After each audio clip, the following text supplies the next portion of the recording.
1,00,000 మంది శివభక్తులతో కలిసి మహారుద్రాక్ష పూజలో పాల్గొనండి. వెంటనే కాల్ చేసి మీ పేరును నమోదు చేసుకోండి.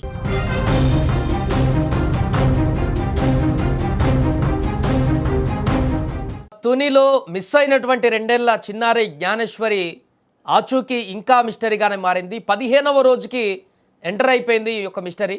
ఇప్పటివరకు ఎలాంటి ఆధారాలు దొరకలేదు, ఇంతవరకు ఎలాంటి క్లూ కూడా దొరకలేదు. అసలు పాపకి ఏమైంది, ఎక్కడుంది, ఆ ప్రాంతాన్నంతా గాలించారు. ఎన్డీఆర్ఎఫ్, ఎస్డీఆర్ఎఫ్ అన్ని రకాల బృందాలు, థర్మల్ డ్రోన్లు ఎన్ని ప్రయత్నాలు చేశారో అన్ని ప్రయత్నాలు ఆ పాప మిస్ అయినటువంటి ప్రాంతంలో ఉన్నటువంటి 50-60 ఎకరాల ఆ పామాయిల్ తోటతో పాటుగా చుట్టుపక్కల ఉన్నటువంటి అన్ని కొండలు కూడా అనువనువున గాలించినా కూడా ఇప్పటికీ ఆచూకీ లభించలేదు. దీంతో అక్కడ గాలింపు కూడా ఇంకా పరిసర ప్రాంతాల్లో కూడా తగ్గించినట్టుగా తెలుస్తుంది. టెక్నికల్ ఎవిడెన్స్ అంటే ఎవరైనా తీసుకువెళ్ళారా, ఎందుకంటే కుక్క కూడా సిహెచ్ అగ్రహారంలో ఆ రోజు మధ్యాహ్నం 1 గంటకు అక్కడ తిరిగినట్టుగా నిన్న ఒక సీసీ ఫుటేజ్ కూడా బయటకు వచ్చింది. కాబట్టి ఆ రకంగా పోలీసుల ఇన్వెస్టిగేషన్ టెక్నికల్ పర్పస్లో కొనసాగుతుంది. కానీ ఇంకా ఆ తోటలో కానీ ఆ కొండల్లో కానీ అక్కడ ఎలాంటి ఆనవాళ్ళు కూడా లేకపోవడంతో ఇక అక్కడ లేదు చిన్నారి అనేటువంటి ఒక కంక్లూజన్కి వచ్చినట్టుగా కనపడుతుంది.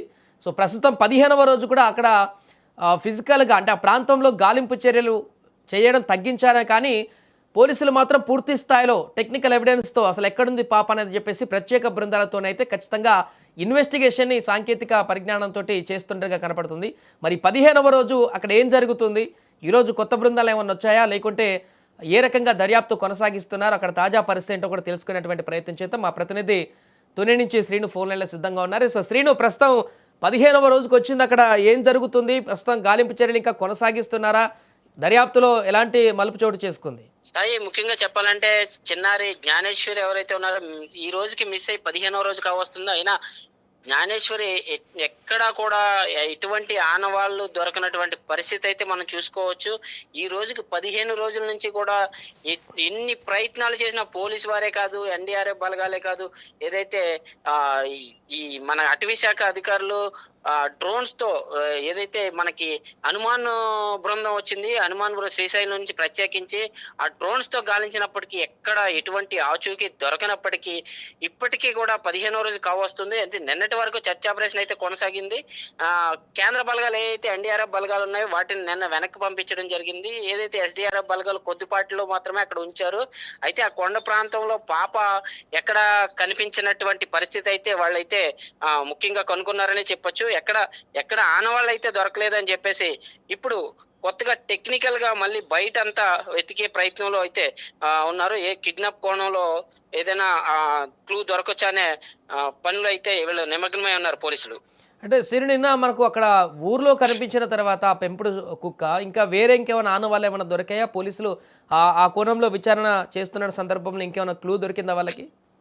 నిన్న ఏదైతే ఈ కుక్క మళ్ళీ సీసీటీవీలో రికార్డ్ అవడం, సీసీటీవీ కెమెరాలో రికార్డ్ అవడం అది ఒక ప్రత్యేక అనుమానంగానే భావించవచ్చు. ఎందుకంటే కుక్క ఊర్లోకి వచ్చి ఊర్లో తిరగడం అంటే ఏదైనా తోట ఏదైతే చివరి 1/2 కిలోమీటర్ దూరం ఉంది, 500 మీటర్స్ దూరం నుంచి మళ్ళీ కుక్క ఊర్లోకి రావడం అనుమానంగానే మారింది. అక్కడ ఎవరైనా తీసుకుని ఉంటే వాళ్ళు వెంటపడి అక్కడ వరకు ఊర్లోకి వచ్చిందా కుక్క, లేదంటే వేరే కోణంలో ఏదైనా వచ్చిందా, లేకపోతే ఎవరైనా కిడ్నాపర్లు ఏదైనా అనుమానితులు తీసుకెళ్లారని చెప్పేసి వాళ్ళని వెంటపడుతూ అక్కడ వరకు వచ్చిందా అనే కోణంలో కూడా ప్రత్యేకంగా పోలీసులు అయితే దృష్టి పెట్టి దాన్ని ప్రత్యేకంగా దర్యాప్తు చేస్తూ ఉన్నారు. అయితే అనుమానితులు ఎవరు కనిపించినా సరే వాళ్ళందరినీ కూడా ఎంక్వైరీ చేసే పనిలో అయితే పోలీసులు అయితే పూర్తి స్థాయిలో నిమగ్నమై ఉన్నారని చెప్పుకోవచ్చు.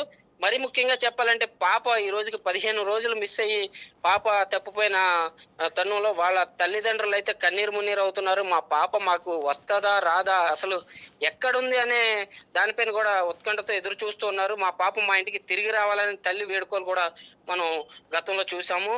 అయితే తల్లి రోధిస్తున్న వీడియోలు కూడా మనం చూస్తున్నాము. నిన్న బాలల పరిరక్షణ చైర్మన్ కూడా నిన్న అక్కడికి వచ్చినట్టుగా తెలుస్తుంది. బాలల హక్కుల వారేమన్నారు, వారేం చెప్పారు తల్లిదండ్రులతో మాట్లాడిన తర్వాత? ఏదైతే బాలల హక్కుల కమిషన్ చైర్మన్ వివిఎస్ఎన్ రాజు కూడా అక్కడికి రావడం జరిగింది, వచ్చారు. అయితే ప్రభుత్వం అన్ని విధాలా కూడా ఈ పాపను వెతికే ప్రయత్నంలో అన్ని కోణాల్లోని కూడా దర్యాప్తు ప్రారంభించారని కూడా చెప్పడం జరిగింది. అంతేకాకుండా ఇంకా వీలైతే దీన్ని ముమ్మరం చేసి ఈ ఏదైతే ఈ గాలింపు చర్యలు అయితే ముమ్మరం చేసి ఇక్కడ కాకపోయినా టెక్నికల్ గా ఇప్పుడు ఇక్కడ మనకి ఏం లేదని తెలిసింది కాబట్టి టెక్నికల్ గా దీన్ని ముమ్మరం చేసి ఎట్టి పరిస్థితుల్లోనే పాపను అప్పగించే బాధ్యత ప్రభుత్వం తీసుకుంటుందని కూడా ఆయన తల్లిదండ్రులకి అయితే హామీ ఇవ్వడం జరిగింది. తల్లిదండ్రుల తర్వాత అనంతరం ప్రెస్ మీట్ లో కూడా ఇదే చెప్పడం జరిగింది. Sai right, thank you Seenu. అది ప్రస్తుతం తునిలో పాప ఎక్కడైతే తప్పిపోయిందో ఆ ప్రాంతం వద్ద గాలింపు చర్యలు అయితే ఆల్మోస్ట్ తగ్గించినట్టుగా కనపడుతుంది. ఎందుకంటే సుమారుగా 14 రోజుల నుంచి నిరంతరంగా వందలాది మంది పోలీసులు, కేంద్ర బలగాలు, ఫారెస్ట్ డిపార్ట్మెంటు అన్నీ కూడా అన్నవన్నీ కూడా అక్కడ గాలించినా ఎలాంటి ఆచూకీ లభించలేదు. కాబట్టి అంటే ఈ ప్రాంతంలో ఇక లేదు పాప, కొండల్లో కానీ ఆ తోటలో కానీ ఈ పరిసర ప్రాంతాల్లో లేదు అనేటువంటి ఒక కంక్లూజన్కి అయితే వచ్చినట్టుగా కనపడుతుంది. అందుకే నిన్న ఎన్డీఆర్ఎఫ్ కూడా ఆ బెటాలియన్ని వెనక్కి పంపించినట్టుగా తెలుస్తుంది. అండ్ ఈరోజు కూడా రెగ్యులర్గా రోజు వందల కొద్ది మంది సెర్చ్ చేసేటువంటి పోలీసుల బదులుగా కొంతమంది మాత్రమే అక్కడ ఉన్నట్టుగా తెలుస్తుంది. ఇక మిగతా ఇక్కడ సెర్చ్ ఆపరేషన్ కంటే కూడా ఎక్కువ దృష్టి ఇప్పుడు ఊర్లో డాగ్ కనిపించింది కాబట్టి టెంపుల్లో సీసీ కెమెరాలో ఆ రోజు తప్పిపోయిన గంటకే కనిపించింది కాబట్టి అటువైపు టెక్నికల్ ఎవిడెన్స్ అన్నీ కూడా ఎవరైనా ఖచ్చితంగా పాపను తీసుకువెళ్ళి ఉంటారు, వారెవరు అది అనేటువంటిది అన్నిటి కూడా సేకరించేటువంటి ఆ టెక్నికల్ ఎవిడెన్స్తో పూర్తి స్థాయిలో కనిపెట్టడానికి పోలీసు బృందాలు ప్రత్యేకమైనటువంటి టీమ్స్ కూడా ఇప్పుడు నిమగ్నమైనట్టుగా తెలుస్తుంది. మరి 15వ రోజుకు చేరుకున్నా కూడా పాపకి సంబంధించినటువంటి ఎలాంటి ఆచూకీ లభించకపోవడం అనేది ఆ తల్లిదండ్రులను అయితే తీవ్రంగా బాధిస్తుంది. అండ్ రాష్ట్ర ప్రజలందరూ కూడా ఎప్పుడెప్పుడైనా చూస్తున్నారు పాప ఎప్పుడు దొరుకుతుందా, ఎప్పుడు తల్లిదండ్రుల దగ్గరికి చేరుతుందా, అసలు ఏమైంది ఈ కేసులో, కిడ్నాప్ చేశారా, లేకుంటే ఎవరైనా ఏమైనా చేశారా, లేకుంటే ఏదైనా జంతువు తీసుకువెళ్ళిందా, ఇలా అనేక రకాల అనుమానాల నుంచి ఇప్పుడైతే ఎంత సెర్చ్ చేసినా కొండల్లో కానీ ఆ పరిసర ప్రాంతాల్లో ఎలాంటి ఆనవాళ్ళు లేవు కాబట్టి అక్కడ పాప లేదనేటువంటి ఒక క్లారిటీకి వచ్చినట్టుగా కనపడుతుంది. కాబట్టి జంతువులు కానీ ఇతరత్ర ప్రమాదం బారిన పడినట్టుగా అయితే మనకు కనిపించట్లేదు. పక్కగా ఇది